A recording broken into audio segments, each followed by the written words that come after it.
Singapore, a small island nation known for its efficiency and strategic location, has become a hub for the blending and re-exportation of Russian oil. Singapore traders reap profits on suspected Russian oil blending is the news that is trending in the geopolitical circle.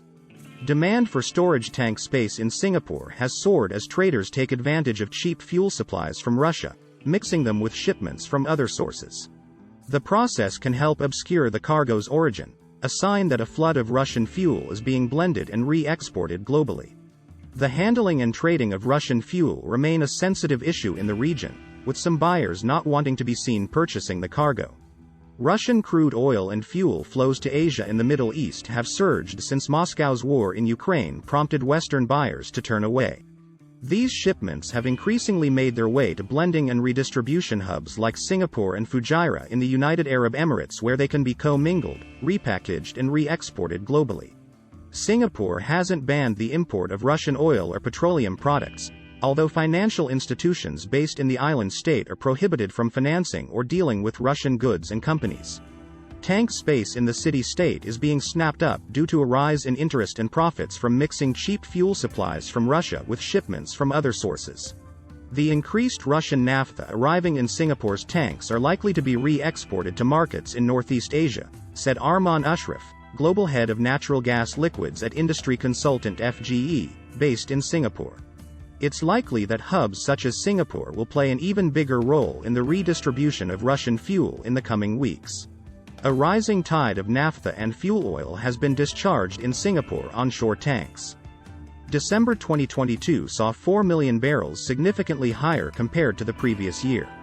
Europe is preparing to roll out new sanctions on Russian petroleum products on February 5. Oil market participants are keenly watching to see where Russian fuels such as gasoil, naphtha and fuel oil will find homes, as many Asian nations aren't taking a hard stance on sanctions.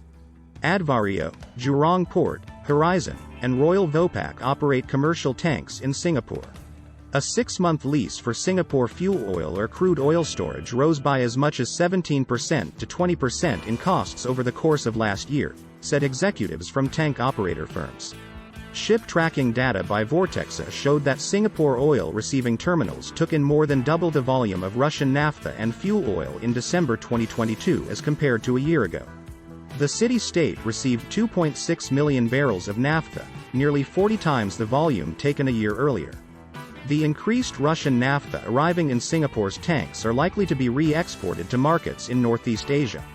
Traders and fuel suppliers are all over oil storage and blending plays right now due to very good profit margins from such activities. That's due to the availability of very cheap supplies of Russian fuel oil and other products such as light cycle oil. It greatly incentivizes the mixing of these highly discounted varieties into blends that can be resold at a much higher price, thus encouraging traders and fuel suppliers to seek out onshore tanks or offshore floating storages for such plays. We see that the global oil market is a complex and ever-changing landscape, with Singapore playing a key role in the movement and redistribution of Russian fuel. Thanks for watching.